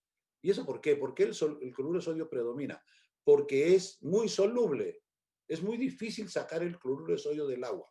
Todas las otras sales, incluyendo las sales de calcio, eventualmente se sedimentan, se desaparecen porque el calcio forma parte de las llamadas conchas y todos los otros. Entonces, el cloruro de sodio, en mi opinión, es el único realmente desecho de la naturaleza. Y ese desecho se acumula en el mar ya por miles, millones de años, desde que comenzó todo. Antes no había agua. La pregunta es, ¿de dónde viene el agua? Para comenzar, porque estamos hablando de agua superficial y agua subterránea. Yo tengo una respuesta que, claro, no la he probado, no soy vulcanólogo, El agua tenía que venir de la roca, porque hay rocas hidratadas, hay mucha roca, obviamente. Y entonces eso con el intemperismo, etcétera, con el tiempo, se fue desagregando, se fue juntando. Es increíble que haya tanta agua, pero la hay en el océano, ¿no? Hay billones o mil millones de kilómetros. Creo que son 15.000 kilómetros cúbicos, algo así, una cantidad tremenda, enorme. Pero la cantidad de sal en el océano es 3%, 3,5%. O sea que cada tonelada son 30 kilos. Y eso se acumuló a través del tiempo, pues. Porque cuando llega ya al mar es muy difícil que salga. Y el agua subterránea es parte de eso. Y como ya les dije, más profundo el agua subterránea, más sal tiene. Eso está demostrado por Chebotarev. Y al final todas esas aguas llegan al mar. Sí, o sea, la idea era saber si es que deprimiendo el nivel freático es más difícil extraer, pero también sería más difícil de tener agua potable o para el uso del consumo humano. Cuando más profunda el agua, más salina es. Pero eso, claro, tiene que Ajá. verse localmente, ¿no? Porque puede variar en la salinidad. Entonces, ese es el tema. Ya les demostré la parte de aquí en el Valle de San Fernando, que dijeron, queremos agua que está bien profunda para no comprometer el derecho de nadie, pero la sacaron y ahora tienen 5 o 6 desaladoras que operan 24 horas al día para desalar y para darle el agua potable a la población. Porque aquí en California, si tú quieres hacer desarrollo de casas, por ejemplo, un vecindario, tienes que proveerles el agua y como ya no hay agua, pues hay que extraerla. El caso, por ejemplo, del Valle de Campo, hicieron 200 casas hace varios años al este de aquí y tuvieron que bombear el agua subterránea y comenzaron a bombearla. Y entonces, si no se hace con cuidado, eventualmente pues abaten y van cayéndose hasta que al final se acaban. Pues. Claro que ese final puede ser 50 años, puede ser 100 años también. Ese es el asunto de la lentitud del agua subterránea. Nosotros hicimos un cálculo en Ojos Negros que si usted abatía el agua y esperara que se llenara, allí en Ojos Negros el cálculo que hicimos fue que 16 años, que en 16 años se recuperó, porque estos cálculos se pueden hacer. Tenemos un modelo sobre esto, además usted puede consultar los modelos establecidos para modelar justamente el bombeo, etcétera. Todo eso está establecido. Nosotros tenemos un modelo recientemente desarrollado en línea sobre el aprovechamiento del agua subterránea. Claro, es un modelo sencillo, pero modelo a pesar de todo. Digamos, el flujo del agua subterránea. Porque el flujo del agua subterránea puede ser una, dos o tres dimensiones. Generalmente el modelo se hace en dos dimensiones, aunque ahora ya se está haciendo en tres. Y entonces, modelar en dos dimensiones quiere decir utilizar la ecuación de difusión en dos dimensiones, en flujo en medio poroso. Y eso nomás se hace. Ahora nosotros, no quiero entrar en detalle aquí, pero resulta que hacer esa modelación es súper sencillo. Porque en la cuestión numérica, pues se equilibra todo, porque es una cuestión simétrica, se equilibra todo y lo único que usted está haciendo es hacer un promedio de todo. Eso lo pueden ver ustedes en lo que están interesados en la tesis que acaba de desarrollar una alumna mía sobre modelación en línea del agua subterránea, que lo hemos hecho con una ecuación aplicada, por ejemplo, en 100%, ¿no? Nodos, son 10.000 nodos, 100%, con una ecuación. Y por eso es rápido. El cálculo es rápido porque no hay complicaciones en el cálculo mismo. Es fabulosa realmente la capacidad que se puede hacer con el cálculo numérico, si se conoce pues la mecánica, ¿no? Hay que conocer la mecánica y la parte numérica también. Bueno. Sí, gracias. Usted menciona en sus artículos un análisis cibernético y toma en cuenta la percolación profunda como una de las variables dentro del análisis hidrológico. Mi pregunta es que si vale la pena el análisis de la misma, en la medida en que si es que debería de medirse o no, a pesar de que representa una porción pequeña de la precipitación que dijo que era del 1 al 5% con un promedio de 2. Los rusos creo que fueron los primeros en inventar y medir la percolación profunda. Exactamente cómo lo hicieron, no sé, pero si ustedes consultan los dos libros, que es el año 78, el World Water Balance, que es un muy buen libro, y el año 79, Water Resources of the Future, de Leibovich, ahí mencionan ellos esos números. Ellos dicen que en promedio, 1,5 a 2% en promedio, que puede variar de 0 a 5, pero que en promedio global, ahora, ¿cómo obtuvieron ellos ese promedio global? Pues es muy interesante no hacer esa disquisición, pero lo publicaron y yo no tengo ninguna razón para discutirles ese tema porque yo nunca lo he medido. Si quisiera discutirles el tema, lo mediría. Lo aceptamos como tal. Yo tengo entendido que los americanos no han llegado a ese nivel de medir o evaluar la percolación profunda. La percolación profunda está definida por la percolación que llega al agua subterránea y no aparece en el flujo superficial. Porque ya les dije, el agua subterránea es muy interesante. Percola verticalmente, pero cuando llega al nivel freático cambia 90 grados, 90, 91 grados. Tiene que ser más de 90 porque si no se queda estática. Pero si ves 90, 90.5 ya se comienza a mover aguas abajo y le puede demorar 5, 10, 15 años en llegar a donde debe llegar, que es al flujo de base, pero sí llega. Además, como es todo un continuum, este valor se puede demorar 15 años, pero al principio ya hay otro valor que estuvo haciendo los 15 años, por ejemplo, por lo tanto llega. Entonces, la explotación del agua subterránea hoy por hoy se hace en función de la conservación del flujo de base. Eso lo dijeron por primera vez un estudio americano que se hizo en Pensilvania, creo, yo lo tengo, el año 2004, y que lo tengo referido en mis artículos, que dijeron, estamos estudiando el flujo de base. Si usted quiere bombear el agua subterránea, primero estudie el flujo de base en la localidad. Haga una línea de base. El flujo de base es tal, comienza a bombear. En el momento en que el agua subterránea comienza a afectar el flujo de base, generalmente a disminuirlo, por supuesto, entonces usted tiene que parar, decir, mire, aquí ya estamos afectando, ¿cuánto queremos afectar? Y eso puede hacerse con estudios de frecuencia también, como lo hemos hecho, como lo hemos escrito en algunos de mis artículos y también referido al estudio de Pensilvania. Entonces, el flujo de base es importante. El flujo de base es la manera de evaluar la sostenibilidad del agua subterránea. Quiere decir entonces que se enfatiza que hay una conexión total entre el agua subterránea y el flujo de base. El flujo de base es superficial. Y entonces les aumento una historia mía. Tenemos varias historias. El año 97 publiqué o traté de publicar un artículo sobre el límite entre el agua superficial y el agua subterránea, que se llama los cálculos del flujo de base. Y hay una ecuación que se llama la ecuación de Rorabaugh del año 63, que hace este cálculo en una forma bastante determinística y bastante bien. Es más, es la única fórmula que existe sobre ese tema, sobre la fórmula teórica del llorado, digamos, del flujo de base. Entonces hicimos ese cálculo y lo mandamos a publicación en una revista europea.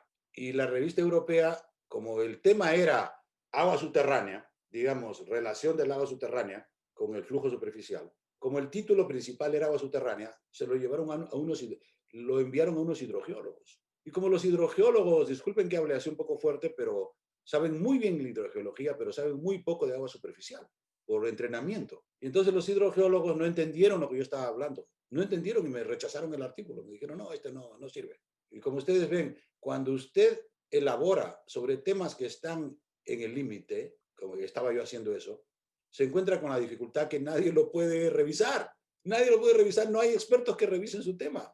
Me pasó igual en el caso del Pantanal cuando hicimos un artículo sobre biogeografía y se demoraron 2 años en revisarlo. Y al año que yo le pregunté al editor qué pasó, me dice, Ponce, lo que pasa es que no tenemos, lo mandamos a fulanito y me lo rechaza diciendo que no tiene experiencia en ese tema. O sea que ese tema tuyo es nuevo, pero dame unos meses más con paciencia y al final me lo aceptaron ese artículo sobre la biogeografía, los sistemas ecológicos del Pantanal del Mato Grosso, publicación.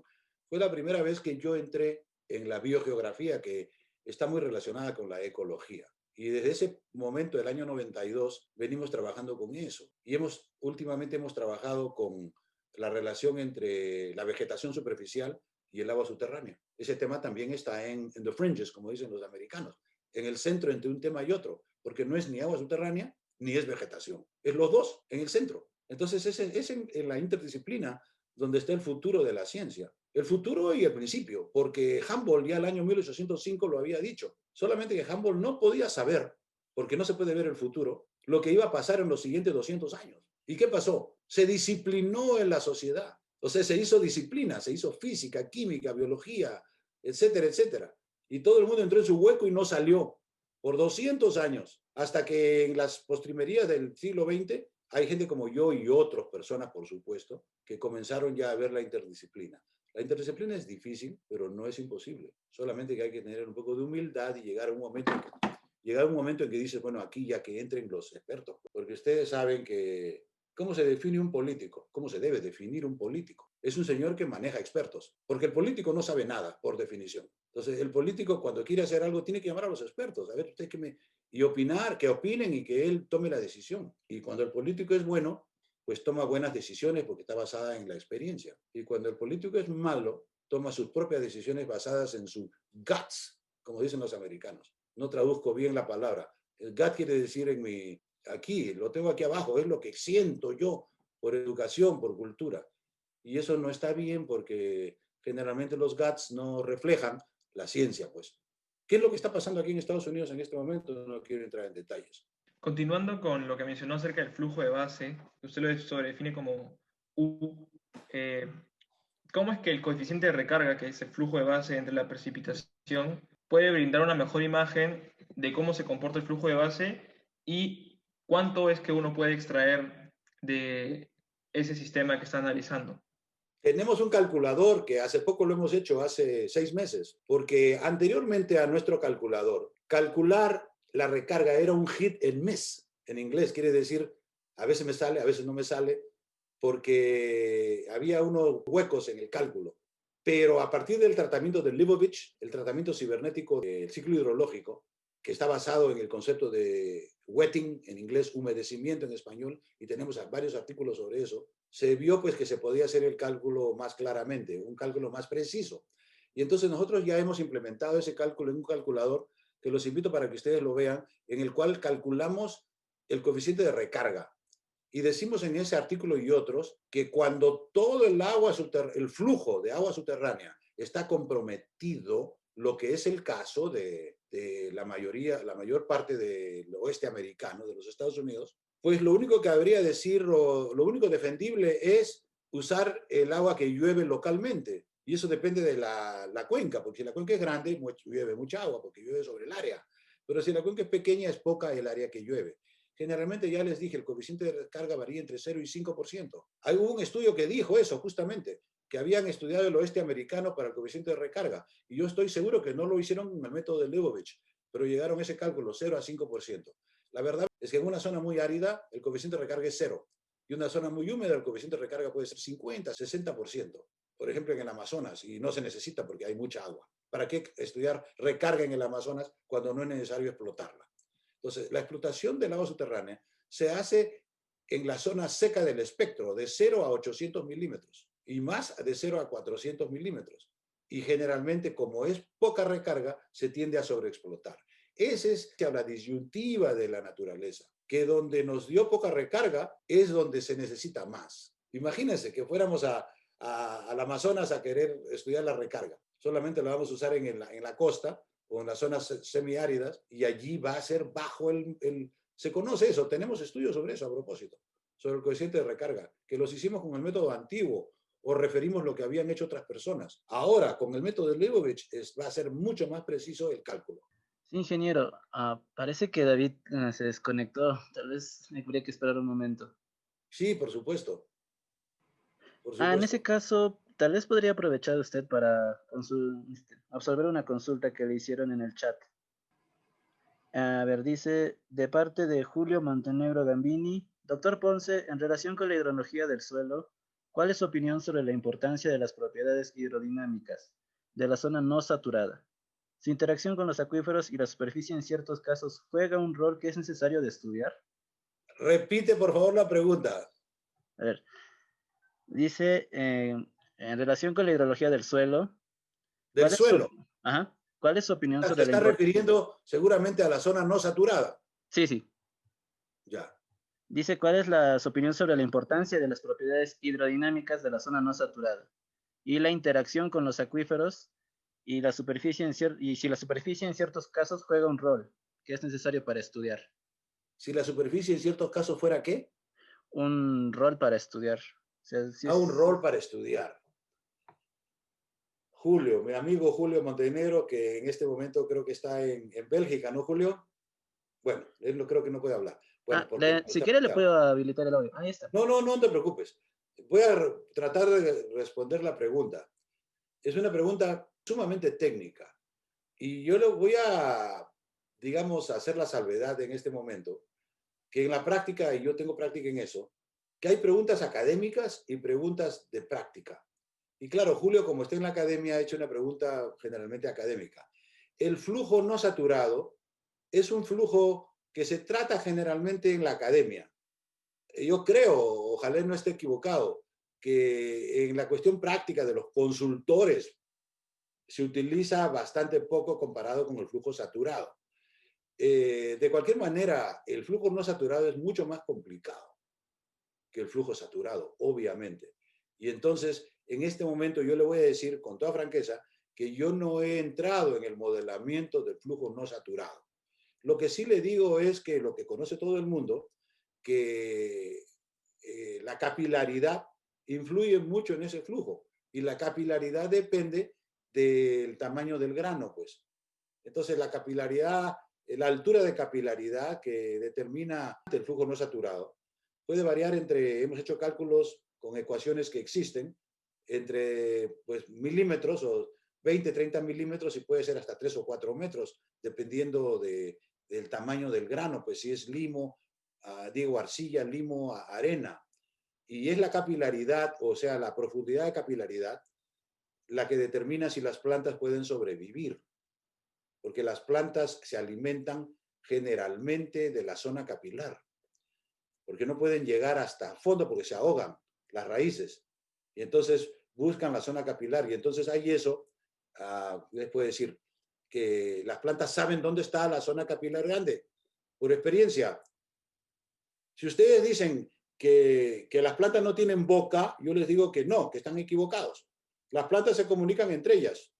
¿Cómo? No sé, pero se comunican. Y ellos saben dónde está el agua, porque si no supieran ya se hubieran muerto. Está claro, ¿no? Y entonces nos ha tocado ver eso en muchas oportunidades, que las plantas saben dónde está el agua y cómo llegar a ella. Les pongo un ejemplo clarísimo y que es un ejemplo muy interesante. Hace 2, 3 años visitamos el Valle de Guadalupe, en Baja California, y allí se trataba de hacer un video sobre cómo explotan o cómo usan la irrigación en el valle.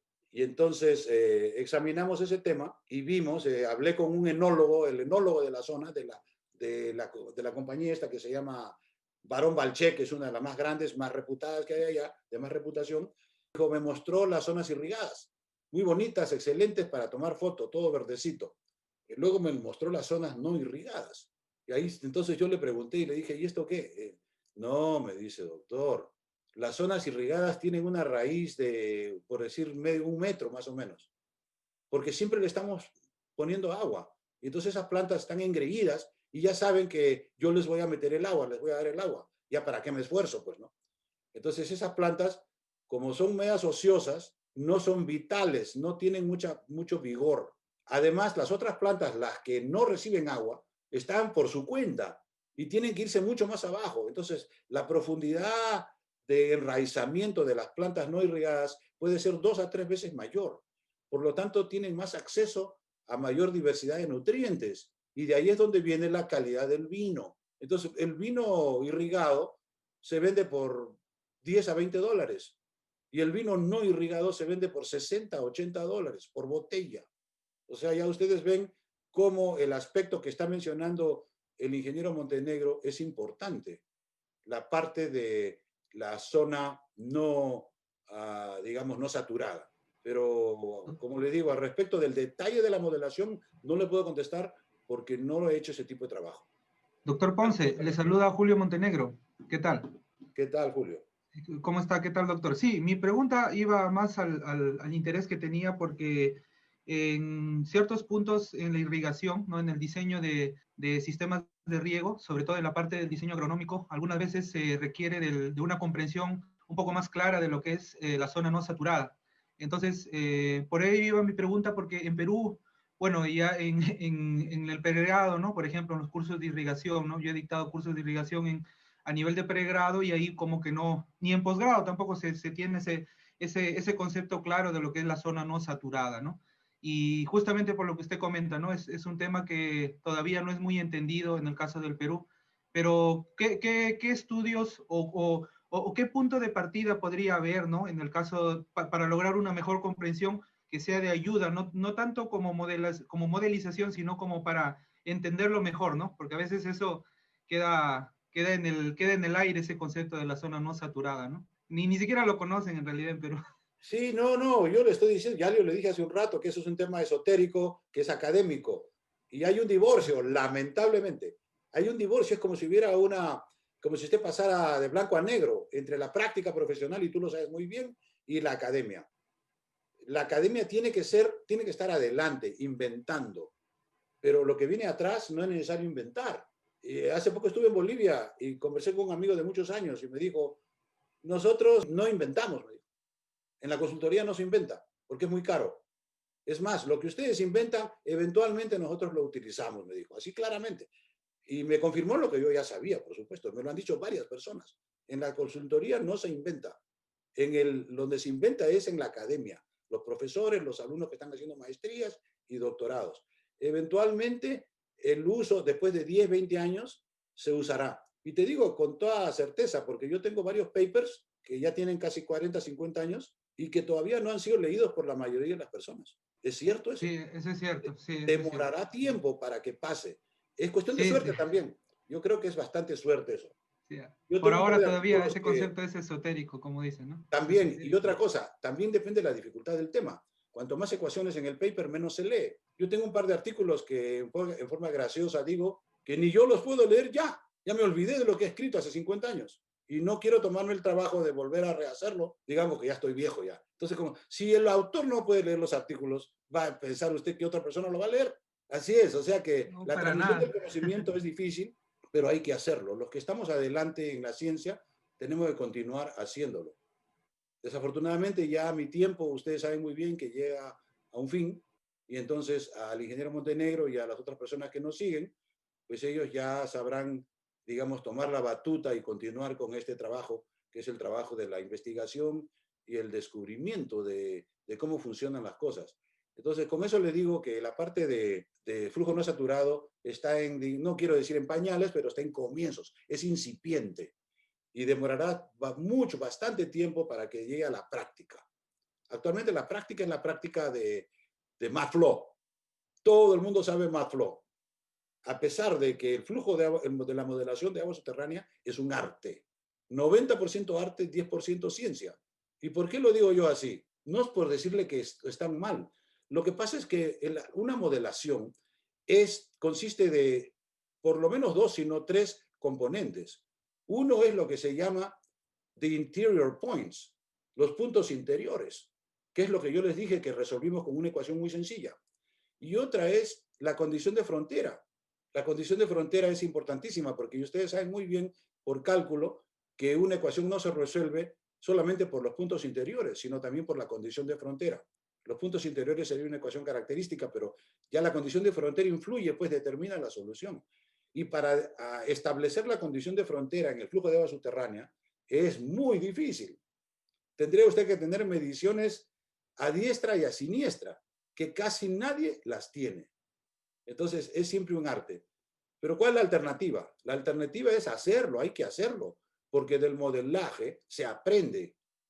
Poco, mucho, bastante, no importa, pero siempre se aprende. Yo he hecho mucho modelaje en toda mi carrera profesional, 50 años, y siempre estoy aprendiendo. La famosa curva S, que tú lo sabes, Julio, muy bien, es mi curva. Yo no sabía nada de eso y Sí. aprendí haciendo el modelo. Y luego, ya creo que para terminar, ya nos pasamos, se lo mostré a mi profesor, cuyo nombre no quiero mencionar, y él, como se dice en inglés, he dismissed it, o sea, lo puso a un lado. Y lo único que me respondió es, Ponce, ese tema no conozco. Si mi profesor no conocía, era un invento nuevo, ¿no es cierto? Y luego, hasta 50, 40 años después, todavía estamos viendo que el tema no es ampliamente reconocido, pues. ¿Alguna otra pregunta, por si acaso? Ya debemos terminar en unos, dijimos que era, ya nos pasamos la hora. Yo creo que ya debemos, apenas se reconecte, pues cerramos. ¿Alguna otra pregunta que esté en el chat? Sí, de parte de Darwin Mena. Que puede tomar la palabra, si él desea. Darwin Mena, nuestro colega de Colombia. Buenos días, Darwin, ¿cómo estás? Muy bien, doctor Ponce. Muy interesante y muchísimas gracias por compartir con nosotros ese gran conocimiento en este tema. La pregunta que tengo al respecto es, por ejemplo, en el caso de Colombia, actualmente hay una controversia muy grande porque se ha introducido y se ha aprobado por parte del gobierno la aplicación de la técnica del fracking para la explotación, extracción de hidrocarburos. Entonces, al parecer no hay mucho conocimiento sobre cuáles son los impactos que genera esta técnica sobre las aguas subterráneas, ¿sí? Sobre tanto la calidad como la cantidad del agua en los acuíferos. Entonces quiero preguntarle que cuál es su percepción al respecto. Mire, yo el año 90 hice un viraje de desarrollismo a ambientalismo, porque me di cuenta que por ahí iba el tema. Como bien lo dijo Maquiavelo, hay que estar con los tiempos. Entonces comencé digamos, mi afición y profesionalismo en el ambientalismo. Han pasado 30 años y yo veo que cuanto más viejo estoy, más ambientalista me pongo, me he convertido. Me califico así. Entonces, para mí el fracking es negativo, totalmente negativo, porque está sacando agua del terreno que está salada, profunda, y luego la está sacando con el fin de explotar los hidrocarburos, que ustedes saben muy bien que ya no está bien, que no deberíamos estar haciendo eso, deberíamos estar haciendo otras cosas que son más sostenibles. Entonces yo, personalmente, como persona individual, estoy opuesto al fracking. Pero ¿qué pasa? La gente tiene que comer y hay empleo. Y entonces en este momento, por ejemplo, aquí en Estados Unidos hay empleo en el fracking. Hay empleo en varias partes, sobre todo ahora estamos en el COVID, ¿no? Entonces no es políticamente conveniente que los políticos hablen mal del fracking, porque entonces la gente que está buscando su vivencia no va a votar por ellos. Y ustedes saben, los políticos tienen que convencer a la gente que voten por ellos. Ustedes van a votar por mí. Después que ya votaron y que fue elegido, ya es otro cuento, ¿correcto? Pero por lo tanto es así. Por ejemplo, el presidente Biden, o Biden, yo le llamo Biden, hace poco se ha puesto a favor del fracking, porque él sabe muy bien que si él se pone en contra, asusta a mucha gente y puede perder digamos, perder su voto, o sea, perder el voto de la gente. Entonces, eso es ya una cuestión política. Como les digo, yo personalmente estoy opuesto al fracking porque no es la manera de resolver el problema actual que tenemos. Desde hace 120 años estamos envueltos en una situación que es insostenible. Y ese es el uso masivo del combustible fósil para mejorar nuestra supuesta calidad de vida. ¿Cuál es mi supuesta calidad de vida? Que yo me puedo ir al Perú mañana o a Colombia y a Colombia llego en 5 horas, al Perú en 6 horas. ¿Pero cómo llego? ¿Por magia? No. Llego porque me subo a un avión y el avión me lleva y ese avión está consumiendo ingentes cantidades de gasolina que es fósil. Esa gasolina, esa energía que fue acumulada en el terreno por 300 millones de años por la naturaleza. Es la vegetación antigua, porque es así, viene la naturaleza, viene la lluvia, lo oculta todo, altas presiones, etcétera, se forman los hidrocarburos, eso está conocido. O sea, esa es la historia antigua que nosotros hemos venido ya hace 120 años desenterrándola para poder propiciar nuestra supuesta calidad de vida. Yo digo supuesta porque en realidad no es. Al final resulta que usted tiene calentamiento global que produce huracanes, produce incendios. Ustedes saben que los incendios en California este año han sido 2 o 3 veces peores que el año pasado, que fue el peor también. Se está haciendo cada vez peor. Yo vivo aquí en un sitio donde me puedo incendiar en cualquier momento. Todavía no me he incendiado porque tengo suerte, pero puede ser mañana, puede ser el próximo año. Y espero que no me agarre, digamos, de sorpresa. Pero hay gente que ha muerto en esos últimos incendios. Creo que 15 a 20 personas porque ha habido bastante cuidado en, digamos, mostrarles el camino para salir. Tengo una amiga que tuvo que salir por 2 semanas de su casa, allí en el norte. Y entonces todo esto está relacionado. Luego vienen el aumento del nivel del mar, que afecta a personas que están muy bajos, ¿no? Con el aumento del nivel del mar, lo que va a pasar, por ejemplo, el caso de Luisiana, no de Luisiana, sino de New Orleans. New Orleans se siente en este momento a medio pie, encima del nivel del mar. O sea que si el mar sube un pie, New Orleans está por debajo del nivel del mar. Que claro, se defienden, tienen paredes de concreto, etcétera. Pero luego viene otro huracán más grande, con una ola de esa que se llama surge, una ola producida por el viento del huracán, y se destruye, se tira abajo, como pasó en el caso de Katrina en el año 2005. Se volteó el muro de concreto. Se volteó porque hubo un momento para voltearlo, una fuerza que lo volteaba. Y murieron 1.200 personas. Va a continuar pasando. Vemos entonces que el efecto de nuestro desarrollo causa problemas serios de varios tipos. Entonces, tenemos nosotros que en el futuro, la generación de ustedes tienen que inventar, reinventar, esa es la palabra actual, reinventar el desarrollo. ¿Y cómo lo van a hacer? Ah, no sé, la verdad no sé. Se dice que los americanos, digamos que el desarrollo es el oeste. Y yo voy un poco cínico, porque siempre hay cierto cinismo, ¿no?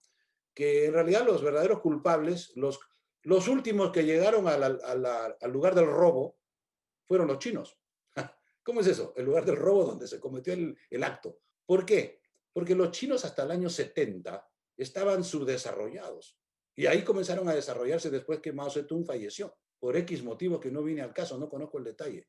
Y en los últimos 50 años se han colocado, gracias a su tesón y cantidad de chinos, se han colocado a nivel mundial mirando al mismo nivel a los Estados Unidos, a los americanos. Ustedes ya lo saben muy bien. Todo, casi todo se produce ahora en la China, toda la industria. Y entonces mucha gente, los chinos son 1.5 mil millones, mucha gente accedió repentinamente a la clase media. Y todo aquel que accede a la clase media se compra un auto. Eso está claro. Entonces los chinos comenzaron a producir autos ya hace 30 años y ahora pues hay más autos en la China que en Estados Unidos. Tiene que haber. Porque los Estados Unidos tienen 300 millones y los chinos tienen 1.500, 5 veces más. Exactamente cuántos, pero por lo menos la misma cantidad ya. Y continúa aumentando, aumentando, aumentando. Hace 20 años los carros chinos eran raros, ahora están por todos lados. Entonces, los chinos fueron los últimos que llegaron al lugar del robo. O sea, si la policía llegó tarde, los chinos son los únicos que estaban ahí. ¿Me entienden? Es cínico la visión, pero es verdad. O sea, los automóviles han ido aumentando a partir de 1903, que Henry Ford inventó el modelo T, 1903. Ahora estamos en 2020, 117 años después, y la cantidad de automóviles hoy por hoy es aproximada a 1.2 mil millones. ¿Sí? ¿Mil millones? Sí. O sea, billones en inglés. En español no es lo mismo. 1.000 millones. 1.2 a 1.3 mil millones de autos. Y cada auto, y con esto le voy a pedir ya a David que cerremos, él va a cerrar, y cada auto respira, por decir combuste, 2.7 veces más que una persona. Ah, pero ¿cómo y eso qué? Lo hemos calculado, lo hemos calculado. Tenemos un artículo sobre eso. O sea que si usted se pone a calcular el equivalente humano a nivel mundial, no somos 7.6 mil millones, sino aproximadamente 25 mil millones. Porque cada carro respira 3 veces más que una persona. Ah, pero ¿y ese cálculo cómo se hace? Bueno, miren el cálculo, pues a mí me tomó 10 años hacer ese cálculo, porque se conjunta la parte mecánica con la parte biológica. Y ahí viene ahí está el kit del asunto. Lo mecánico es un par de fierros, como un carro. Y el biológico, eso somos yo, tú, ya sabemos qué somos. La biología no la entendemos. La mecánica sí, casi toda, casi toda. Así hemos ido a la luna, con mecánica. Pero últimamente la respuesta está en la biología. Sí, ya para concluir y para tener un cierre del tema, hemos hablado de la sostenibilidad del agua subterránea y cómo se relacionan con los acuíferos.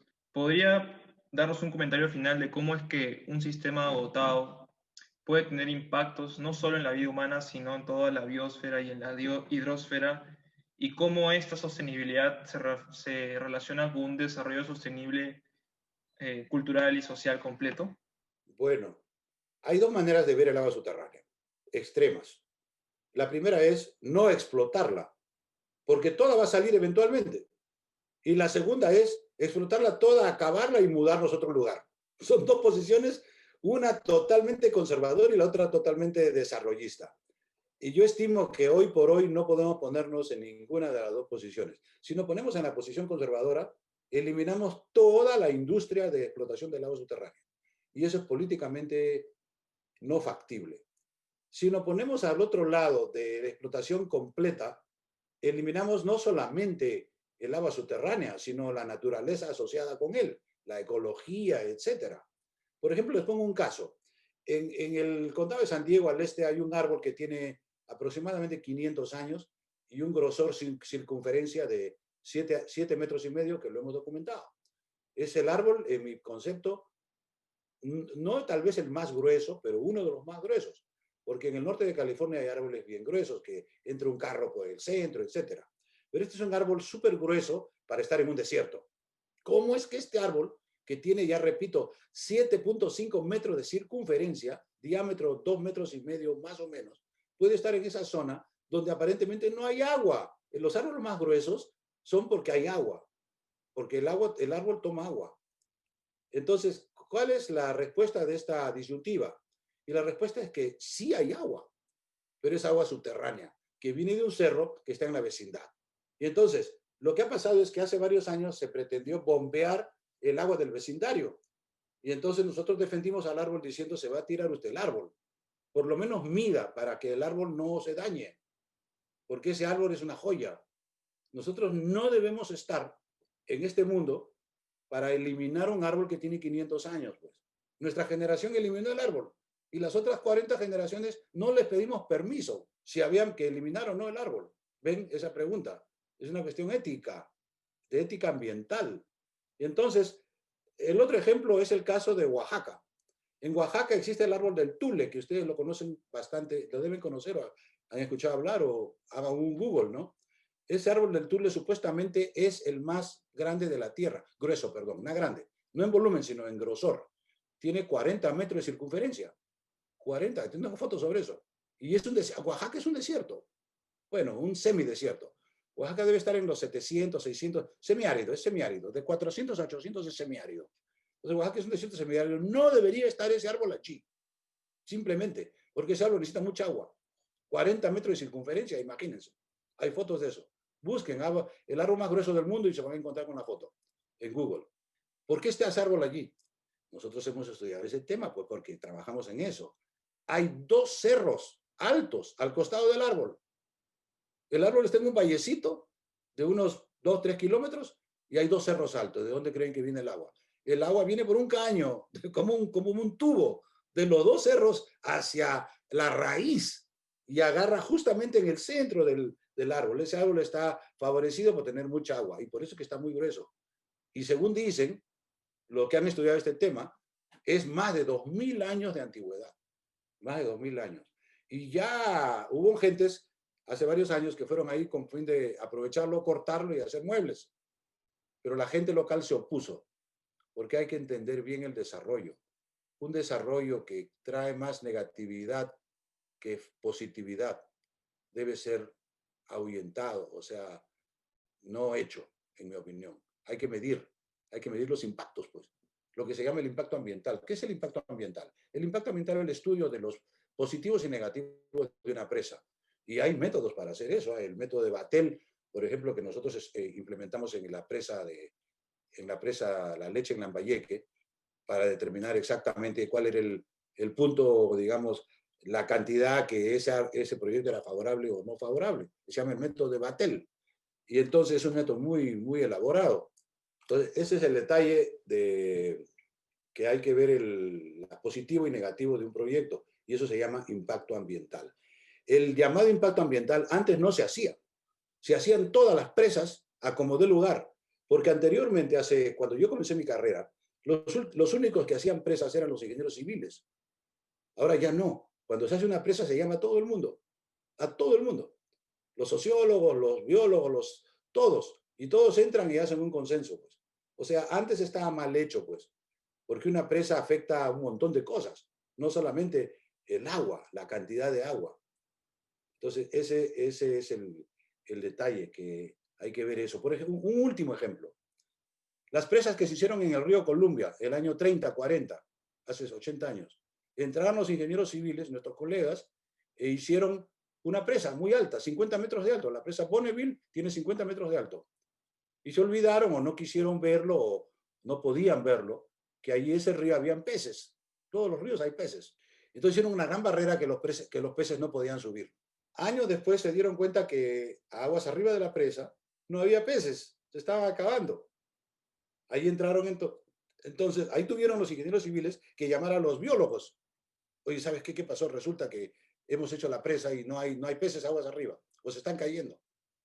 Los biólogos hicieron el estudio y determinaron que los peces no podían subir la presa. Son 50 metros. ¿Qué pez va a saltar 50 metros? Entonces, determinaron que lo que había que hacer, bueno, podías eliminar la presa, pero eso no lo iban a hacer, porque la presa genera energía y la energía se necesita. Entonces, lo que hicieron un diseño, claro, llamado, involucrando a los biólogos, un diseño de unas escaleras, que a propósito nosotros hemos documentado. Tenemos un video sobre eso. Las escaleras de la represa Bonneville. Es una escalera que tiene como 20, 30 peldaños. Y los peces suben los peldaños. Los peldaños sí pueden subir. Imagínate, tú tienes una pared y no tienes escalera, no puedes subir. Pero si tienes escalera, te subes hasta arriba. Entonces, eso es lo que ahora hacen los peces subiendo a la presa Bonneville. Y según se ha documentado, tengo el dato de que el 98% de los peces suben. Algunos no pueden subir, se quedan. 98% ya es éxito. Y eso se cuenta. Y la gente que maneja la presa sabe exactamente cuántos y qué tipo de peces está subiendo. Porque tiene una ventana ahí, una persona que está contando los peces. Eso lo pueden ver en mi video sobre la presa Bonneville que hicimos el año 2014, cuando estuvimos allá en Portland, Oregon. Sí, gracias por la respuesta. Es muy importante hablar sobre el desarrollo sostenible y el impacto ambiental que tienen diferentes actividades que rondan nuestra profesión, ¿no? Que es la ingeniería civil. Bueno, doctor Miguel, muchas gracias por compartirnos su conocimiento y estar presente en esta entrevista. Para culminar ya, saliendo un poco del tema de la temática, ¿le importaría dejar un mensaje dirigido a los jóvenes entusiastas que quieren investigar en este campo? Y asimismo, ¿qué les podría recomendar sobre sus selecciones a futuro? Como qué programas de estudio o qué camino seguir, y también qué dificultades hay en este camino, ¿no? Ya que usted tiene amplia experiencia. Bueno, yo les puedo recomendar que reinventen el tema. La frase reinventar está muy común ahora. Hay que reinventar, o sea, hay que comenzar, digamos, con conceptos básicos, pero no aferrarse a los conceptos que han sido determinados o desarrollados por otras generaciones. Ustedes saben que la generación tiene 25 años. Si la alargas un poco, hasta 50 años. Yo tengo ya 52 años de carrera profesional y todavía estoy ahí, aunque ya en 2 años más me voy a retirar. Pero es lo que me llama, ¿no? Me dicen, en 2 años más te retiras. Generalmente la profesión se ejerce desde los 22 hasta los 70. 68 es la edad de retiro, yo estoy un poquito pasado, pero ya vemos que nuestras capacidades disminuyen, tiene que ser así, el tiempo pasa, y alguien como ustedes, jóvenes, toman la posta, toman la rienda. Entonces hay que reinventar, hay que entrar nuevo, con ideas nuevas, a continuar resolviendo los problemas, ¿no? La sustentabilidad tiene que ser básica. Sin sustentabilidad no hay nada. Se ha dicho que el hombre va a destruir la naturaleza. Eso es una estupidez. ¿Cómo te drogas la capacidad de poder destruir la naturaleza? Si tú eres la naturaleza misma. El hombre lo único que puede hacer es, disculpen que hable así tan fuerte, es destruirse así solo. Porque cuando el hombre se destruye así solo, la naturaleza comenzará con otro hombre, otro tipo de humano, que tomará años, como nos tomó años llegar donde estamos. Muy poca gente sabe que es Australopithecus anamensis, que 4.000 millones de años se bajó del árbol y ya no quiso subir más. Un mono muy mal comportado. Y comenzó a caminar por las llanuras, se irguió y eventualmente 4 millones de años después, aquí estamos. 4 millones de años después. Aunque hay gente que dice que no fueron 4, sino 6 u 8. Bueno, eso ya los antropólogos, los arqueólogos, que decidan cuándo es. Porque siempre hay dudas. Pero hasta hace poco hay que leer los libros, ¿no? Porque hay libros sobre esto. Para vernos nosotros bien tenemos que ver la historia, la ciencia, la antropología, reconocer que el tiempo es importante y hay que considerarlo. La parte social, la parte cultural. Los países son países, se relacionan entre ellos, pero cada país tiene su cultura, la cultura del país o la diversidad de culturas. En el Perú tenemos diversidad de culturas y la diversidad de culturas es una fuerza muy grande, muy grande. Un país que tiene una sola cultura, eventualmente se cae como un dominó. ¿Qué es lo que está pasando ahora en Estados Unidos? California no, pero Estados Unidos sí. California es muy diverso. California es un estado especial en Estados Unidos, porque es muy diverso.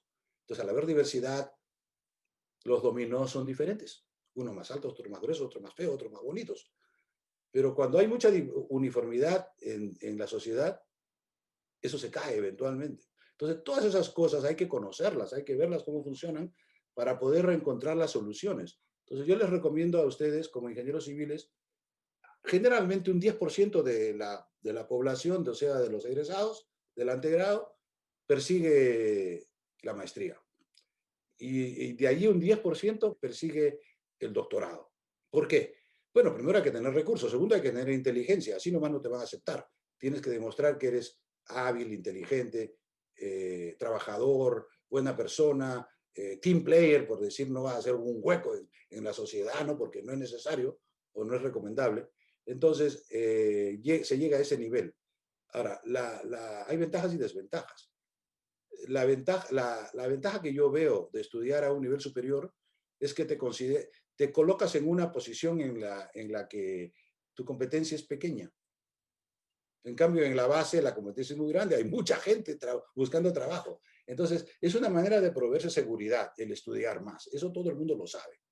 Pero tienes que tener la capacidad, tienes que tener los recursos y las ganas. Las ganas es muy importante. Entonces, teniendo todo eso, ahí tenemos un video que hemos hecho hace poco, que dice que son 4 elementos. Primero tienes que tener el conocimiento, que se desarrolla con el tiempo y con la inteligencia y las ganas que uno tiene. El segundo es la determinación, que viene a ser el equivalente de ganas. Que eso es difícil, o sea, que eso nace. La determinación es una cosa que uno nace, son los nutrientes que están dentro de tu cuerpo. Y luego viene el compromiso, que no es lo mismo que determinación. El compromiso se traduce en inglés como commitment o pasión, que no es lo mismo. La determinación es una táctica, la pasión es una estrategia. Es diferente en términos militares, ustedes conocen la diferencia. Y finalmente hay que tener un poco de suerte. El que no tiene suerte, pues echa a perder. Si yo no tuviera suerte, yo me voy al Perú cada dos veces al año, 40 años son 80 veces que he ido. Y si no tuviera suerte, ya se hubiera caído el avión. Simplemente, como se cayó el avión en Brasil, ¿se acuerdan? Hace 10 años. En el medio del Atlántico. ¿Y por qué se cayó? Voy a terminar con esto, ¿eh? Porque si no nos entendemos. Un avión de 500 pasajeros. 747, 767, no sé. Tiene 3 pilotos. Un piloto de 30 años, un piloto de 40 y un piloto de 50. O sea, uno que está al principio, uno que está en el medio y otro que está al final por seguridad, ¿no? El piloto de 50 se fue al baño. Y el piloto de 40 se durmió. En ese momento vino una situación atmosférica, digamos, rara. Y entonces el piloto de 30, o sea, el joven, se vio solo y atinó a mover una palanca, y la palanca tenía él que moverla hacia arriba y la movió hacia abajo. Y el avión hizo cabeza, o decir así, y se cayó al océano. ¿Mala suerte? Claro que mala suerte. ¿Cómo se fue al baño el viejo en el momento en que entraba en la zona atmosférica? Eso es mala suerte. Entonces, como les digo, hay un componente de suerte ahí que ustedes no controlan. Ustedes no controlan su mala suerte. Ustedes controlan hasta cierto punto el conocimiento, la determinación hasta cierto punto y el compromiso. Yo, por ejemplo, tengo el compromiso. Yo considero el compromiso es importante. Y les voy a terminar, porque si no, no terminamos. Y un día pedí un servidor a la universidad. Y claro, entré en los comités y el comité me negó el servidor. Y yo le dije a mi señora, mira, me han negado el servidor. Yo necesito el servidor. Lo voy a comprar con mi plata. Y gasté $10,000 en esa época, hace 20 años. Porque ahora ya los servidores han bajado a 3,000. Pero en esa época me compré mi primer servidor con mi plata, porque el sistema no me lo permitía en este momento. A lo mejor me iban a dar 2 años para darme el servidor. Y dije, no, ahora. Entonces, eso se llama commitment, compromiso con lo que tienes que hacer. En inglés se dice, don't take no for an answer, que está claro, ¿no? Que no recibas un no. Si alguien te dice no, pues no hay no, es sí. Y lo haces. Entonces, con eso terminamos, David. Muchas gracias. Eso nomás quiero decirles, agradezco al Grupo Genra, que están haciendo excelente labor, y me quedo realmente, no quiero decir sorprendido, sino me quedo más bien halagado que mis compatriotas en el Perú demuestren que están despiertos. Porque yo he visto muchos zombies, ¿eh? Usted sabe qué cosa es un zombie, ¿no? Un zombie es una persona que no se sabe si está vivo o está muerta. Ustedes no están muertos en vida, están vivos, y eso está muy bien. Dice mucho por el Perú. Y por último, recién nomás me he dado cuenta de que el lema "Vale un Perú" significa algo, fíjense nomás, en todo mi tiempo. Todo el mundo dice "Vale un Perú". no encuentro alguien que dice, ¿vale los Estados Unidos? No, nunca escuché eso. ¿Vale Panamá? No, pero sí hay vale un Perú, y es porque el Perú vale. Eso nomás, con eso les voy a dejar para que ustedes vayan pensando en lo que acabo de decir, que es muy importante. Muchas gracias, David. Y a ver, agradezco también a Cristian Huanca, que es, digamos, la máquina, el esfuerzo detrás de esta entrevista. Él es el responsable. Cristian, muchas gracias. David, muchas gracias. Sí, le agradecemos nuevamente por su participación y también yo me despido. Gracias a todos ustedes por sintonizar InfoGemra y no se olviden de revisar los links adjuntos que son de la página del Dr. Ponce. Y bueno, conmigo será hasta una próxima oportunidad. Nos vemos. Gracias.